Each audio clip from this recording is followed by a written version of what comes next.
কিছু মানুষ বলে আমার অনেক বেশি রাগ আসে, অনেকবার ভাবি যে রাগ করব না, কিন্তু সব সময় ব্যর্থ হয়ে যাই। কসম খাই যে আর রাগ কখনো করব না, কিন্তু তবুও অনেক রাগ চলে আসে। বন্ধু, ক্রোধ এমন একটি বিষয় যে আপনার অনেক অনেক ভালোবাসার সম্পর্কের মধ্যেও বীজ ঢেলে দিতে পারে। ক্রোধ বা রাগ সর্বপ্রথম আপনার মনের মধ্যে বীজ সৃষ্টি করে, আপনার জীবনটাকে বিষময় করে ফেলে, আপনার সম্পূর্ণ দুনিয়াকে বিষাক্ত করে ফেলে। যে মানুষ রাগ করে, রাগ করার সময়ও দুঃখী থাকে আর রাগ করার পরেও দুঃখী হয়ে থাকে। একটু বিচার বিশ্লেষণ করে দেখুন যে কখনো কি আপনি রাগ করার ফলে আনন্দ পেয়েছেন, সুখ পেয়েছেন? আচ্ছা, আপনি নিজে কি কখনো পছন্দ করবেন যে কেউ আপনার উপর রাগ করুক, যে যা খুশি রাগ করে বলে দিক আমাকে? কোনো মানুষই অন্য মানুষের রাগকে পছন্দ করে না। তাহলে আমার বা আপনার রাগকে কেন অন্য মানুষ অ্যাকসেপ্ট করবে, কেন পছন্দ করবে অন্য মানুষ? একটা গল্প শেয়ার করছি। একজন মানুষ গুরুজির কাছে গেল, গুরুজিকে বলল, গুরুজি আমার অনেক রাগ আসে, আর এই রাগের কারণেই আমার ঘরের সবাই আমার উপর বিরক্ত, আমাকে সবাই অপছন্দ করে। আর এই ক্রোধের কারণে আমি নিজের ভেতরে একটা গ্লানি ফিল করতে থাকি, আমি নিজেই নিজে পস্তাতে থাকি, আমি মানুষজনের মুখোমুখি হতে পারি না, কেননা আমি রাগ করে এমন কিছু বাজে শব্দ বলে ফেলি যাকে পরে আর ক্ষমা চেয়েও সংশোধন করতে পারি না। মনে রাখবেন বন্ধু, আপনি রাগ করে যে শব্দগুলো বলে ফেলেন হয়তো তার জন্য ক্ষমা পেয়ে যান, কিন্তু ওই মানুষ ওই শব্দগুলোকে কখনো ভোলে না। তাই সবসময় এটা মনে রাখবেন, আপনি রাগের বশে যে শব্দগুলো ব্যবহার করছেন সেই শব্দগুলোর মুখোমুখি আপনাকেই হতে হবে। তো সে গুরুজিকে বলল যে গুরুজি আমি পেরেশান হয়ে গেছি, অনেক চেষ্টা করি কিন্তু এই অল্পতে রেগে যাওয়ার এই বদ অভ্যাসটিকে আমি ছাড়তে পারছি না। গুরুজি বলল, একটি কাজ করো, যখনই তোমার রাগ আসবে তখন একটি কথা মনে রাখবে যে রাগ আমি করব কিন্তু কাল, আজ নয়। আরে আমি রাগ নিশ্চয়ই করব কিন্তু কাল, আজ নয়। তখন ওই মানুষটি বলল যে গুরুজি এতে কিভাবে রাগ কমে যাবে, আমি দ্বিতীয় দিনে তো রাগ করব না। গুরুজি বলল, তুমি এটা করে তো দেখো। তখন সে ঘরে গেল এবং কোনো বিষয়ে রাগ চলে আসলো, এবং তখন তার গুরুজির কথাটি মনে আসলো যে রাগ আমি করব কিন্তু কাল, আজ নয়। আরে কাল তো দূরের কথা, অল্প কিছু সময় পরই তার রাগ শেষ হয়ে গেল। মনে রাখবেন বন্ধু, রাগ একটি কুয়াশার মতো, মেঘের মতো, অল্প কিছু সময় পরেই চলে যায়। জাস্ট শুধু অল্প সময়ই আমাদেরকে সংযত থাকতে হবে, মাত্র অল্প সময় আমাদেরকে ধৈর্য ধরে থাকতে হবে, জাস্ট অল্প সময় শুধুমাত্র আমাদেরকে এটা কন্ট্রোল করতে হবে। কিন্তু আমরা কোনো কিছুই মানতে পারি না। আরে কিছু মানুষ তো বলে যে ভাই আমি রাগ করি না, মানুষ আমাকে রাগিয়ে দেয়। আরে ব্রাদার এন্ড সিস্টার, আপনি কি টিভি নাকি যে কেউ রিমোট কন্ট্রোল দিয়ে চালালো আর প্রোগ্রাম চালু হয়ে গেল? আরে মানুষজন আজকাল এত সস্তা কেন হয়ে গেছে, এত সহজ কেন হয়ে গেছে? আজকাল যে কাউকে রাগিয়ে দেওয়া যায়, আর কাউকে খুশি করা তো অনেক মুশকিল কাজ হয়ে গেছে। আর আমাদের অনেক বড় একটি বাজে অভ্যাস হয়ে গেছে যে আমরা ছোট বড় যে কোনো কিছুর ব্লেম অন্যের ঘাড়ে দিয়ে দিতে পছন্দ করি। আরে ব্রাদার এন্ড সিস্টার, আপনি আপনার ক্রোধকে, রাগকে আপনি ভেতরে পুষছেন, এ কারণে ও কারণে, এর জন্য ওর জন্য, এগুলো শুধুমাত্র একটা বাহানা। আরে রাগ, ক্রোধ, হিংসা এসব তো মজুদ করে রেখেছেন আপনার ভেতরে, হয়তো আপনি নিজেও বুঝতে পারছেন না, এবং মনে হচ্ছে যে এত রাগ কোত্থেকে চলে আসলো। এই সকল কিছু আপনার ভেতরে মজুদ আছে।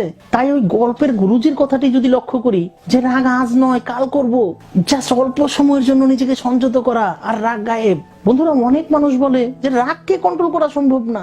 আরে রাগ কি কোনো আটকানোর জিনিস নাকি? যখন আসে তখন আসতেই থাকে, আর যখন রাগ আসে তখন এটা দেখি না যে কে ছোট কে বড়, সবার উপর রাগ আসতে থাকে। মিথ্যা বলছেন আপনি, আপনি সব দেখেন। আপনি রাগ তার উপরই দেখান যে আপনার চেয়ে সামর্থ্যে ছোট, যে আপনার চেয়ে শক্তিতে ছোট, যে মানুষটি দুর্বল, যে আপনার চেয়ে শক্তিবান, যে আপনার চেয়ে সামর্থ্যবান, আপনার চেয়ে বড়, তার উপর রাগ করে দেখান। আরে ব্রাদার এন্ড সিস্টার, রাগও আমরা কমজোরের উপরই করি।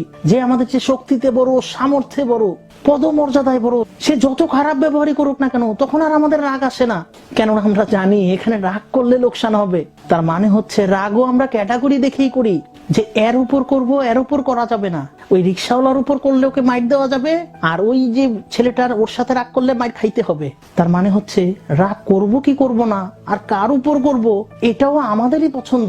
তার মানে হচ্ছে আপনি চাইলে রাগ করতে পারেন, আবার আপনি চাইলে আপনার উপর যত অন্যায় হচ্ছে, অত্যাচার হচ্ছে বা আপনার উপর জুলুম হচ্ছে, তবু আপনি রাগ না করে হাসি মুখে তাদেরকে তেলও মারতে পারেন, মিষ্টি মিষ্টি কথাও বলতে পারেন।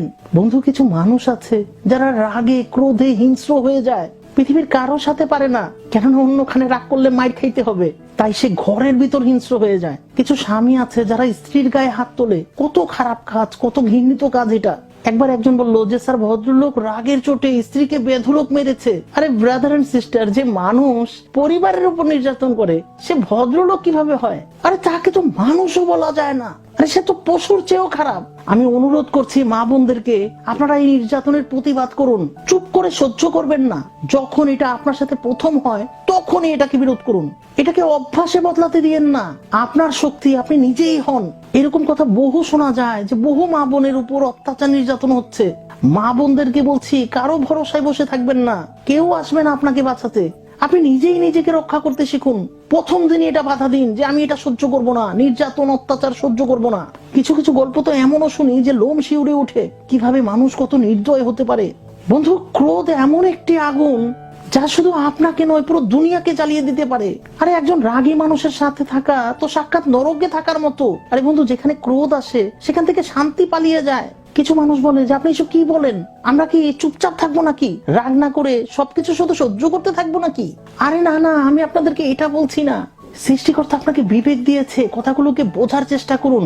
এই কথাগুলো, এই সেশনটা বিশেষভাবে ওই মানুষগুলোর জন্য যাদের জীবনটা ক্রোধের কারণে বিষাক্ত হয়ে গেছে। যদি আপনার সন্তান খারাপ পথে যাচ্ছে তাহলে আপনার দায়িত্ব তাকে বোঝানো, তার ভালোর জন্য তাকে কিছুটা রাগ দেখানো দোষের নয়। রাগ আর শাসন দুইটা এক জিনিস নয়। আপনি যখন শাসন করছেন, ধমক দিচ্ছেন, বিষয়টা ওখানেই শেষ। কিন্তু ক্রোধ, রাগ এমন একটি আগুন যা রাগ করার আগেও জ্বলতে থাকে, রাগ করার সময়ও জ্বলতে থাকে, রাগ শেষ হয়ে যাবার পরও জ্বলতে থাকে। যদি আপনার স্বার্থে, আপনার পরিবারের স্বার্থে অল্প একটু রাগ অভিমান করতেও হয়, এটা কোনো ব্যাপার না। কথা বললেন, শাসন করলেন, শেষ। কিন্তু এই কথাগুলোকে, এই বিষয়গুলোকে মনের ভেতর গেঁথে রাখবেন না, এটাকে ক্রোধের আগুন বানাবেন না। না আপনি কারো রাগ পছন্দ করেন, না কেউ আপনার রাগ পছন্দ করে, তাহলে আপনি কেন ওই বিষটিকে আপনার অন্তরে লালন করছেন? আরে বন্ধু, এই বিষটিকে যত বেশি লালন পালন করবেন তত বেশি ভয়ানক হবে। আর তখন আপনি নিজেকেও কষ্ট দিবেন এবং আপনার পরিবারকেও কষ্ট দিবেন। তাই বন্ধুদেরকে বলছি, বাদ দিন এই অসুখটিকে। যখনই আপনার মনে রাগ চলে আসবে তখনই বলবেন যে আমি রাগ নিশ্চয়ই করব, কিন্তু আজ নয়, কাল। জাস্ট অল্প সময় নিজেকে সংযত করুন। এই অল্প সময়ের ধৈর্যই আপনার রাগের আগুনকে নিভিয়ে ফেলবে। বন্ধুরা, আপনাদের জীবন মঙ্গলময় হোক, আপনাদের জীবন শান্তিময় হোক, এই প্রত্যাশা রেখে আজকের মতো বিদায় নিচ্ছি। আসসালামু আলাইকুম।